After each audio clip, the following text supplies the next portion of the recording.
All right. Good afternoon, everyone. This is Rick Beamer coming to you from C1 and another one of our Zoom platform installments. And today we're going to be talking about church planting.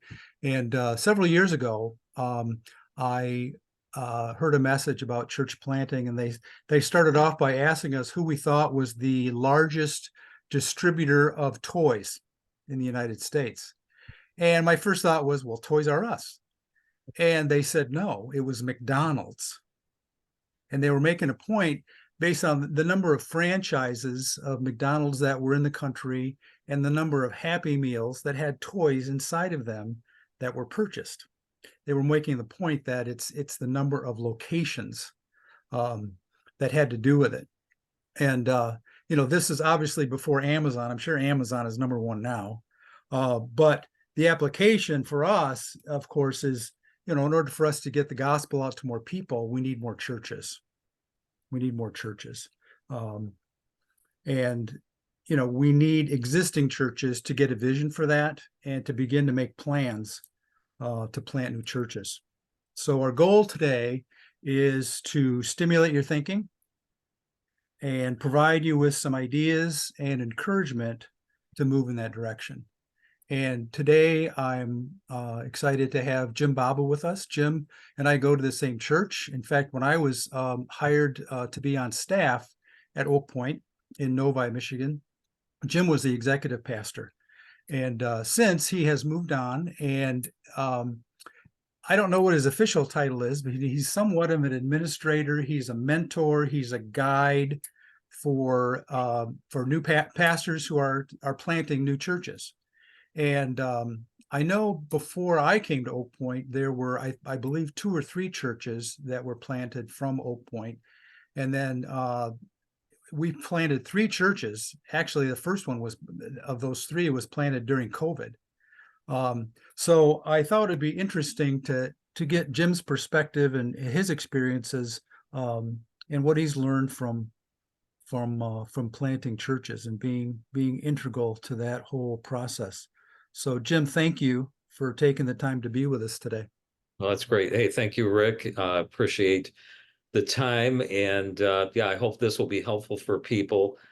Just as you were talking there, I was just thinking about from the very beginning of Oak Point, there was a vision and a challenge for there to be 7 churches that came out of Oak Point. Oak Point being the first one, but then 6 more. Okay, I had never heard that.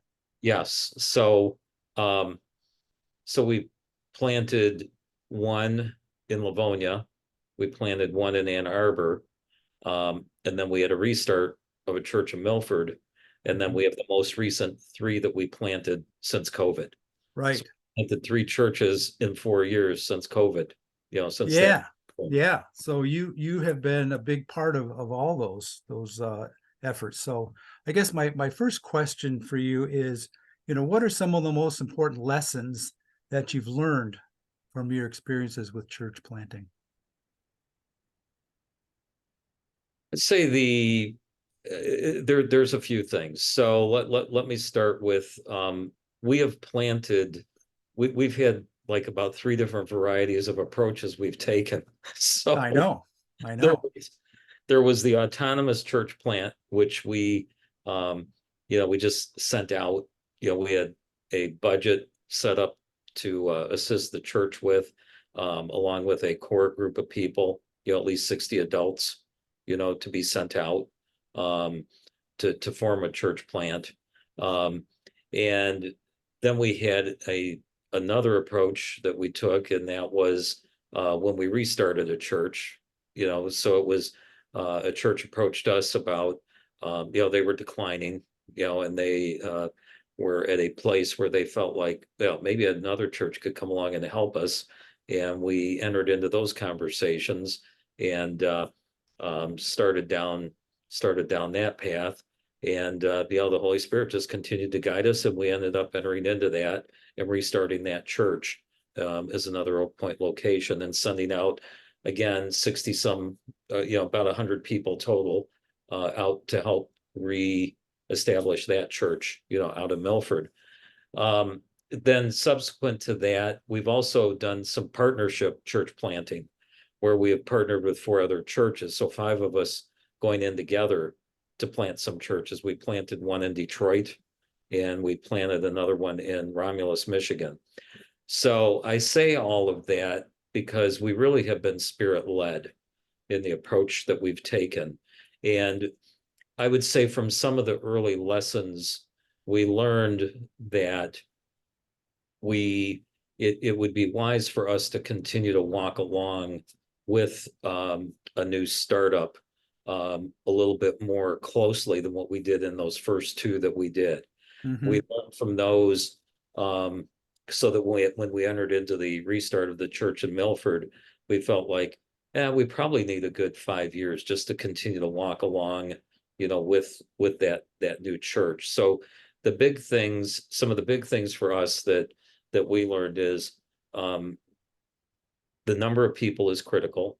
You need enough mass of people. Right. The second part is finances. Mm-hmm. They don't need to be worried about where's the money coming from. Right. Lead started, especially for a lead pastor. Right. A lot of prayer goes into all of that. But those are 2 critical items. Enough people, from a mass perspective, and the financial. And then continuing to walk along with them, at least for the first 5 years, to help them get established and get healthy. Yeah. Yeah. And I'm gonna later on I'll ask you a little bit more about the finances. So having the right number of people and the right amount of finances to be able to sustain the Right. effort. Yeah. And you Yeah. also need to have the right people. Is the person that's going to be the lead pastor, are they called? Right. Yeah. We look at basically 5 things. Their call, their character, chemistry, competence, and their courage. Yep. Because it takes courage to plant a church. Oh, absolutely. Yeah. Yeah, I was involved in a church plant back in 1985. We went from our home church in East Lansing to help start a campus ministry at Eastern Michigan. And I don't know if it was courage or just ignorance, but we went for it, man. And I don't know about the planning of all of it. It was kind of a ready, fire, aim kind Yeah. of an approach. And I mean, there's still a church there to this day. So, but a lot of the other churches that started in that year with that same kind of approach, they didn't make it. They didn't have the right number of people, and they just sort of faded away. So yeah. But yeah, you're actually starting to get into some of my other questions. Next one was, but are you done with that one? Yeah, please go ahead. Okay. Yeah, the next question was about leadership. And in the notes that you sent me, I was looking at what you just listed there with the qualities that you look for in leaders. So yeah, I think you've already kind of answered. So the character and the calling and the courage, those are some of the most important things that you look for in choosing leaders. What are some other things that you look for? Well, as I gave you a 5 there, the call, is the Holy Spirit. Is there a call on their life to do this? Yeah. But then, with the other 4, the character, chemistry, competence, and courage, I would say the most important one out of all of those is the character. Yeah. It's too often people can go into it that maybe are naturally talented, naturally gifted, Yeah. in a way, and they can begin to move along and feel good about what they're doing. There may be, they may begin to see the fruits of the ministry and growth and all of this, but has their character developed? Yeah. In that time frame as well, because for a lot of younger people, they can be elevated before their time relative Right. to their development. Mm-hmm. Can lead to some pitfalls, and Sure. challenges. And one of the things that, well, it's 2 things actually that we've always zeroed in on from the beginning of Oak Point, and this was from our founding pastor Bob Shyrock, was he always emphasized pride and purity. Mm. That those are 2 areas that we really need to have a lot of prayer centered around, Mm-hmm. because pride can be the downfall. Yep. And purity can be the downfall. Yep. And when you look at most of the failures that occur, it falls in one of those 2 camps. Yeah. So those are two critical Yeah, aspects, good foresight on Bob's part. Yeah, yes, for that's us great. to enter into prayer about. And therefore that's where the character part comes in, Mhm. relative to um sensing who the right person is for a the next lead pastor.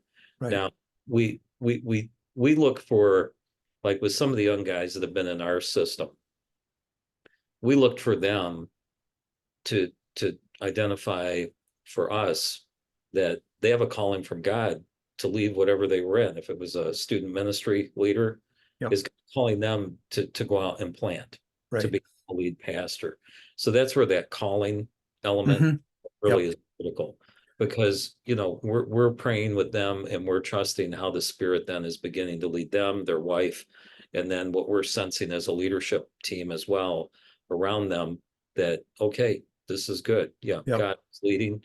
We're all affirmed, by the Spirit, and then we begin to move forward. Yeah, that must have been really relevant for Rick Barry and Mark Kaminsky, who were both youth leaders and planted new churches recently. Yes, Yeah, yeah, yes. yeah. And talk about the company that you visited in Texas, where you went down with Joe. I think Joe went, Mhm. and Joe Seastat and Rick and Mark. Tell us about that as far as how that played into just the whole journey. Yes, the group that we went with, and there's a few out there. There's like so the group that we worked with was called Stadia. They're a church plant organization. There's others out there like Converge.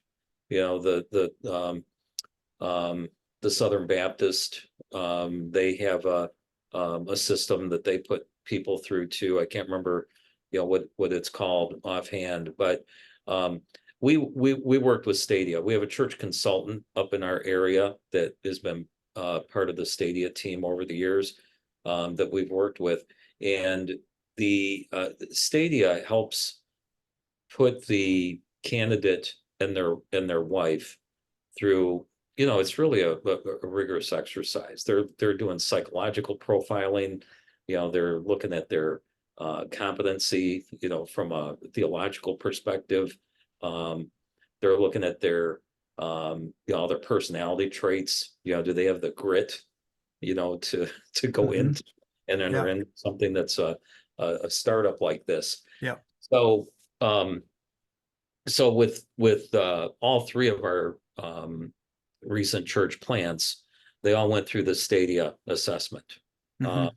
and the one that you're mentioning is the one that Joe and Mark went through, Okay. uh, Texas. That was the location that we went to for them. And it's not only is it rigorous for them, it's rigorous for me too, or the assessors, because we're there. There were about 20 couples being assessed at this particular one. And then what they do is they break them into groups of 4 or 5 to work together, Wow. during those 4 days.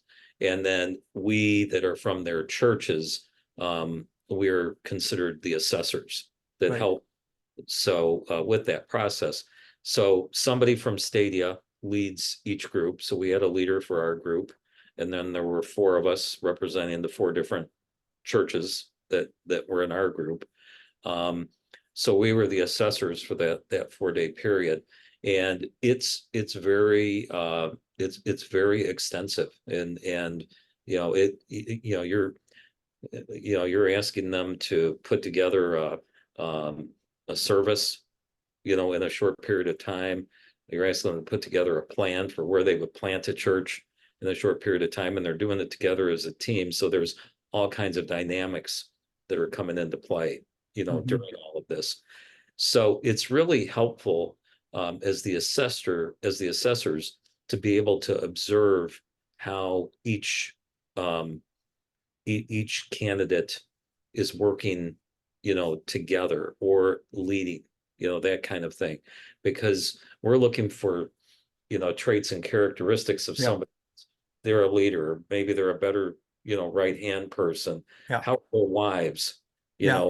in the support of it Right, all. right. So, With what you're describing, it sounds like it almost could be a reality TV show.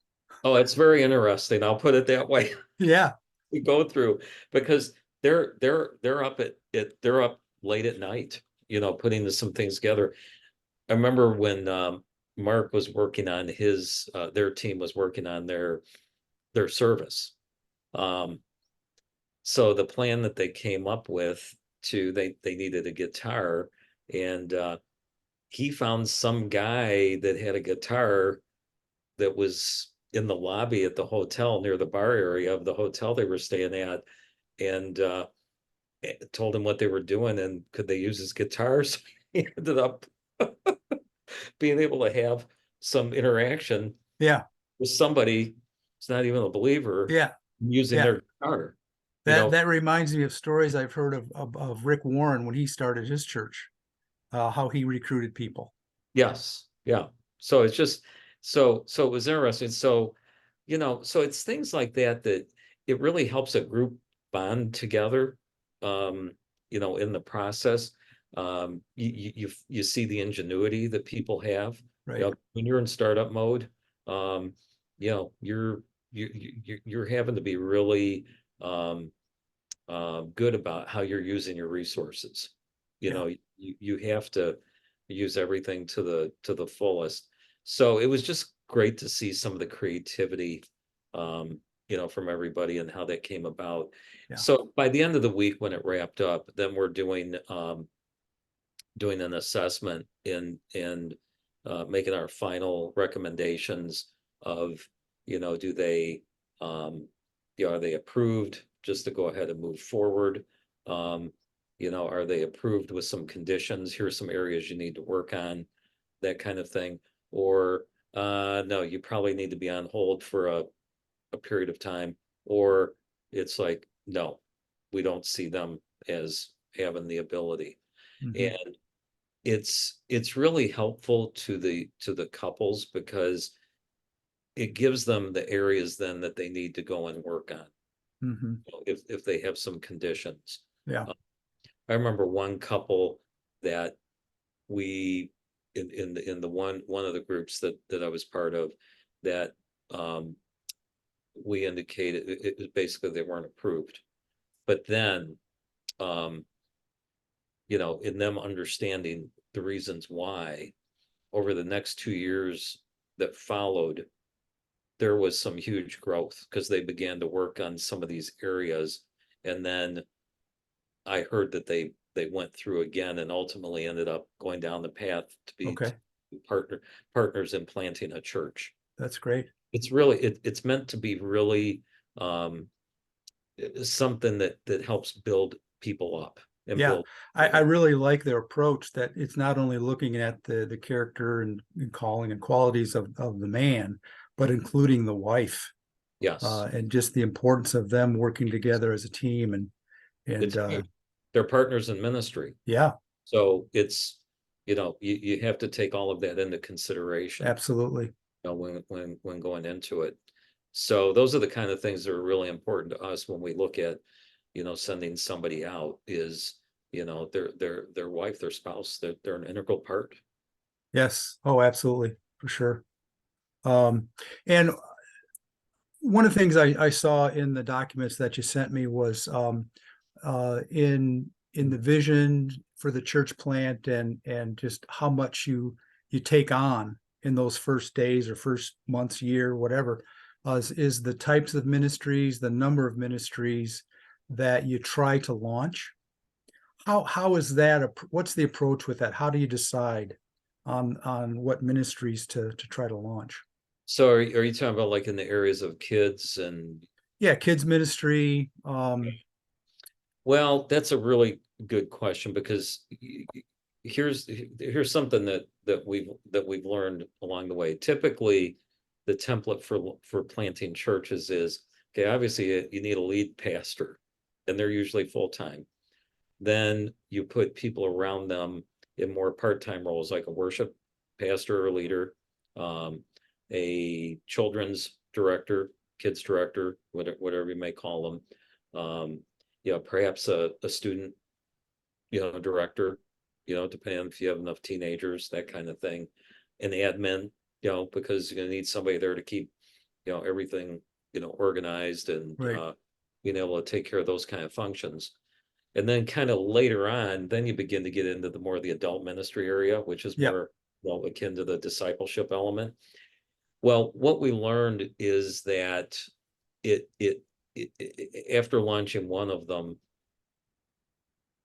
and this was a God thing, it just, somebody came along that for one of the locations that that would be ideal for helping with the whole discipleship and spiritual formation, side of things. Mhm. And given that we're in this whole COVID pandemic era, we all know how much of there is in terms of emotional and mental health issues, Yeah. exist that we're dealing with in the church to care for and shepherd our people.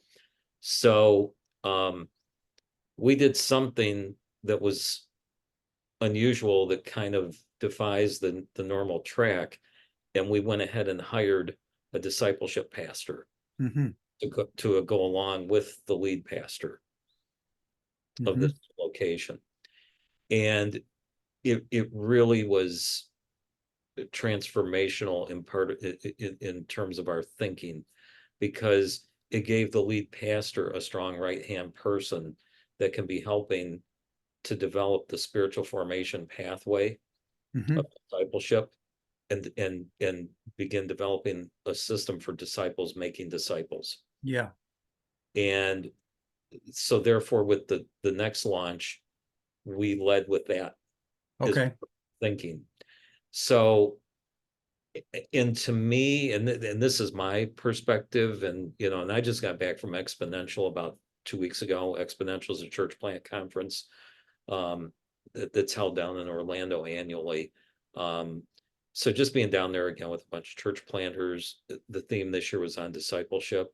It just reinforced for me the pathway that we've been going down, because there's so much more conversation centered around spiritual formation and what kind of pathway are we creating to help people really become transformed by their relationship that they have with God. Mhm. Mhm. So it's not just informational, where they're sitting in a class or, a program or whatever it may be, but how are they truly being transformed, you know, Right.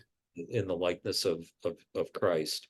And this, having a role like this is really helpful given the kind of arena that we're in today, Mhm. um, of the culture, Yeah.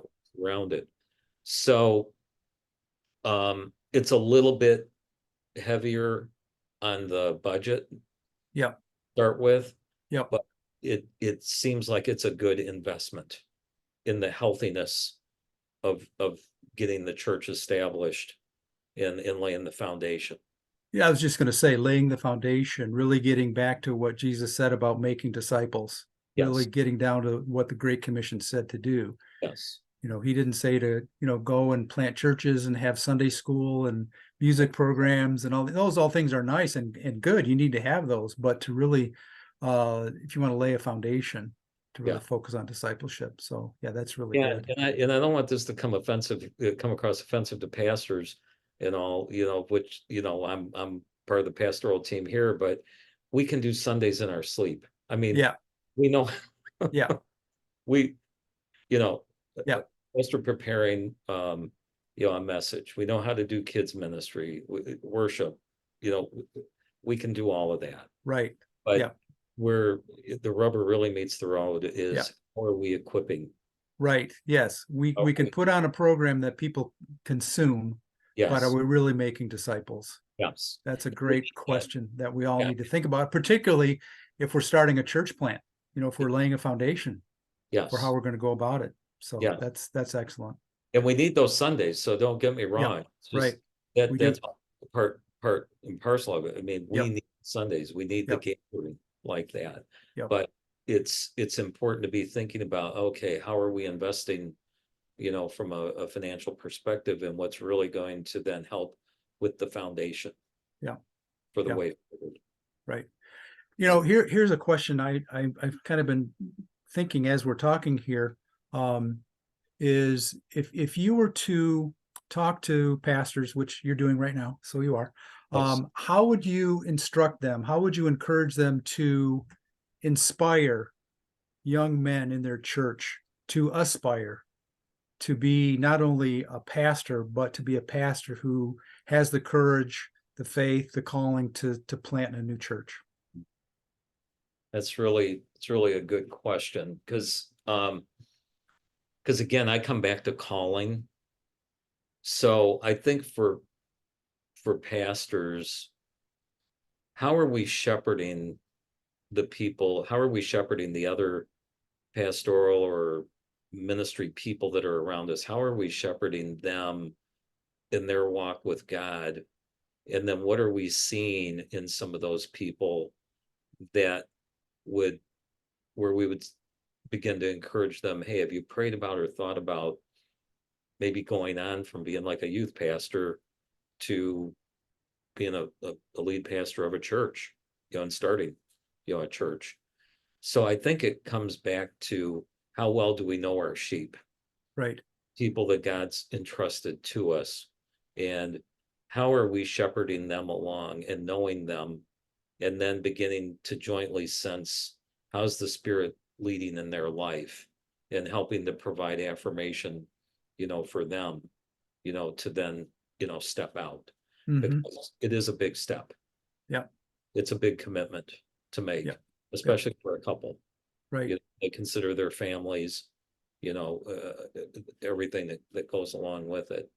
Um, so, um, so I think that journey along with some of these, younger pastoral type leaders or potential leaders, how are we walking along with them? Right. So yeah, what I hear you saying is how important it is, how vital it is for pastors to really rub shoulders uh, with with the sheep, with up and coming men and women, Exactly. to Yeah. really know their lives. Yes. Yes. I was just at lunch today with the lead pastor of a large church over on the east side of the area, our area in Detroit. And um, we were talking about this very thing, about shepherding. And what does that mean to shepherd our staff? How are we, coming alongside them? How are we helping them in their growth, in their formation? Hmm. God, for then to help them with sensing and listening to the Holy Spirit, Right. listening to God's voice, Yes. for leading them in their life. Right. And when do you know that it's the right time to challenge them Yes. to Yes. think about that calling, to Yes. think about the aspiration to that kind of leadership, that level? Yes. Yeah. Yeah. Yeah. Really good. Really good stuff. Um, all right. Let's finally get down to finances. And I'll just say this. Oak Point is a fairly large church with a lot of resources, both with numbers of people and financial backing. And so, most of the churches in this country don't have the number of people and resources financially that Oak Point has. How can we take some of the things you've been talking about regarding church planting and scale it down and make it applicable to say a church the size of 200? So for a church of 200 to consider planting a church, Yeah. that's a really, it's a good question. And I think there's a couple of different paths that come to my mind with that. Um, One is, could they be a partner with other churches to plant a church, similar to what Hmm. we've done with Yeah. with planting a church in Detroit and a church in Romulus. Um, so a smaller church maybe could partner with a bigger church Okay. so that they could be a part of something like that. Okay. That could be one, aspect. Um, Another could be for a smaller church too, is based on their spiritual formation path and how are they going about being the disciple making church that makes disciples. um you could view getting new life groups started, or I don't want to use, hate to everybody can define micro churches in all kinds of different ways, but could they be helping foster more startups in the people's neighborhoods? Or could it be a start with disciple making in somebody's business, something like that? Mhm. That you've got people from the church involved, but then your intent is, hey, we want to reach the non-believing world around us. Mhm. So how can we be effective, in a greater outreach, which then can sometimes, it could lead to new churches being birthed. Right. Yeah, you get enough movement, Right. going like that. So I think for a smaller church, those are a couple of avenues that come to my mind, Mhm. in how they could look at being a part of planting, Mhm. and growing the church, for the future. Yeah. Because I think at the heart of it, at the foundation of it, it comes down to, how are we helping people being formed in the likeness of Christ to be with Jesus, to become like him, and do what he did. Right. Yeah. And think about the multiplication, Right. come out of that. Yeah. Yeah. So in some ways, smaller churches could have an advantage to that than the bigger church, because it's easier for them to make a shift in approach Yeah. to how they're doing things like that, Yeah. from a local making perspective. Yeah. Yeah. With what you just said about, being resourceful, kind of using people and their desires to reach the people around them, and just support them and see what happens. Makes me think of Cody. For Yes. those of you who don't know, we have a partnership with inner city Detroit in a school district where the high school is named Cody, and we've had a presence there for a number of years. And I saw in your notes that there's thoughts of planting a church in that neighborhood. Yeah. Well, yes, that was a big question mark, as to, could that make sense to look at doing, as a possibility? And it's great that you brought up Cody, because it's our 10-year anniversary being involved down there, Wow. area this year. And that really has been, it's been like a mini church, or a Yeah. micro church Yeah. in a sense, because of the pastor that we had full-time there to begin with, that we Right. asked, who took one of the pastors from our staff, asked him if he and his wife would be interested in, moving in this direction, which they did. And it developed a partnership with the school in such a way that it's amazing to see the fruit that has been born from that, Mm-hmm. with students, with some adults Right. find Christ, Yep. because of the mission that we were on. And we were going into this, because often we'd be asked, well, how long are you going to be in here for? And we're like, well, we don't know. It's infinite.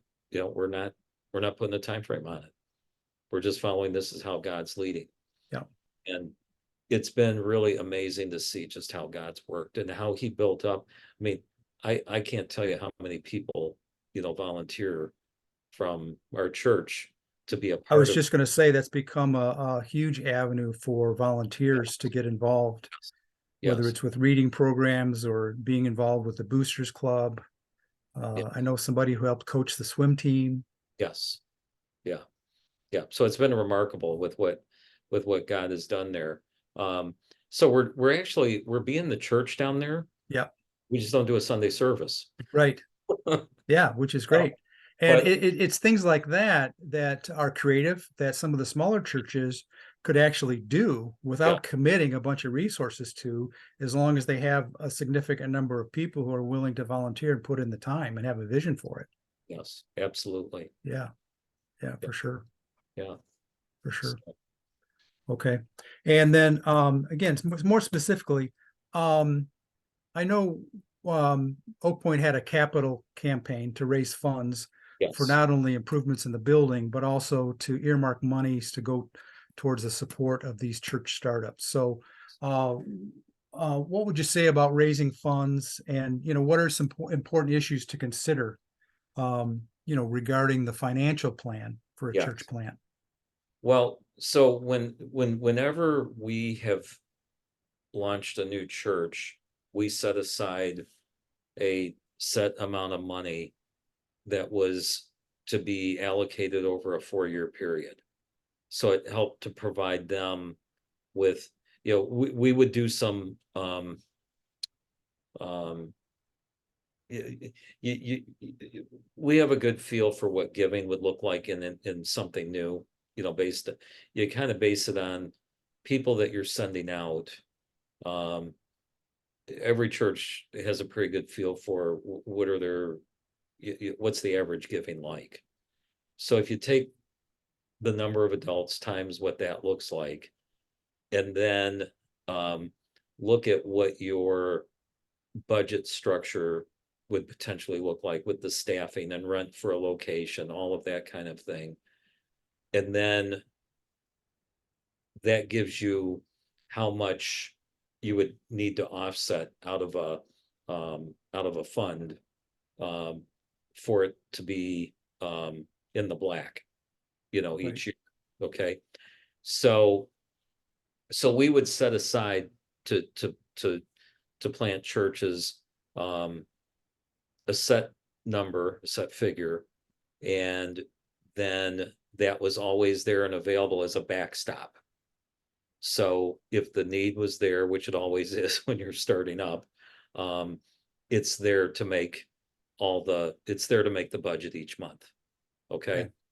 So um, some churches use more up in the beginning, some don't use as much. There's always startup costs. Startup costs come out of that. We use equipment called, from a organization called Portable Church Industries. So portable church equipment, Mhm. you're buying a trailer, you're getting cases, you're getting all the equipment, all that. Um, that's all taken out of that fund that we set aside. So those are your upfront startup costs. And then the remainder of the money is there to back up and support monthly, Yeah. as needed Yeah. uh, for that. Because we really feel like that if we can get a church through 5 years of of their um, start, um, generally speaking, they're in pretty good shape moving forward. I shouldn't say in pretty good shape. They're in good shape. Yeah, I would think so, for sure. Yeah, Yeah, yeah, that's plenty of time to get established.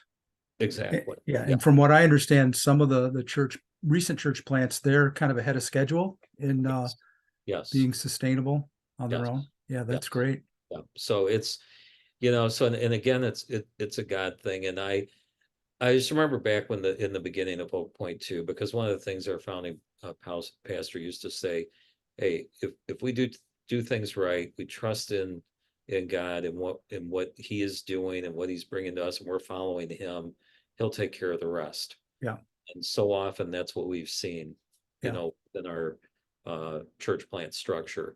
And when we did this most recent campaign that Rick mentioned, it was for some building improvements and expansion, but it also was setting aside $1 million for additional church planting.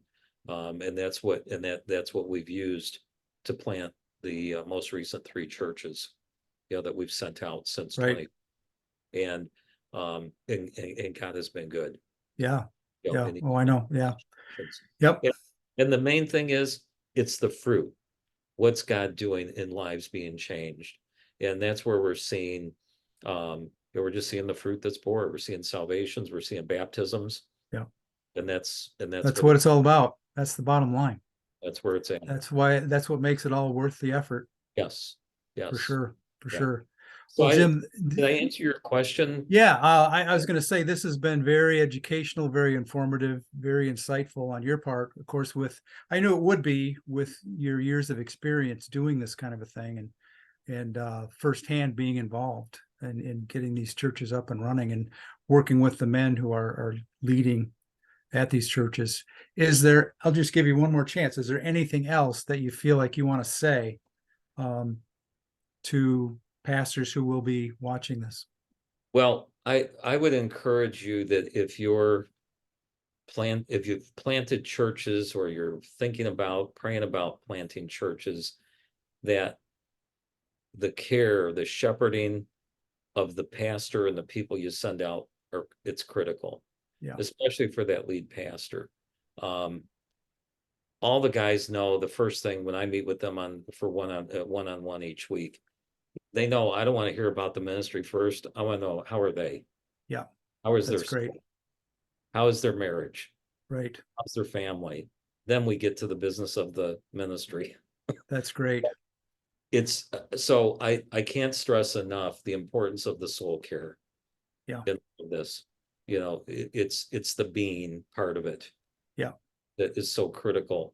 And I think that that's so important, because if they're healthy, yeah, and generally speaking, the church is going to be healthy. Right. And that's I'm so glad you said that, because that's really at the heart of the C1 organization, and what we're all about is the soul care, the health and well-being of the leaders in churches, and to really focus in on that.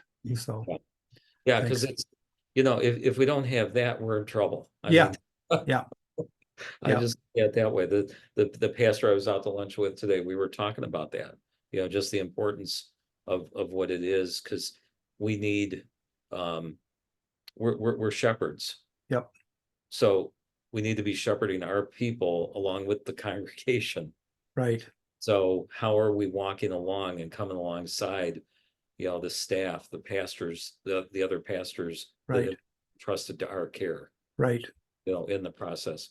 Absolutely. Because our healthiness is going to benefit the church, that's for sure, at large. That's absolutely right. So you're doing good work, Jim. Thank you. Thank you. Hey, thank you for having me on. And yeah, it's our been pleasure. a joy. Our pleasure. I don't know that I don't have it all figured out. I'm still learning. Well, so. we're all learning. We're all learning. We're all on a journey. So thank you for sharing your thoughts, your experiences, everything that you've learned over the years with us. Thank you very much, Jim.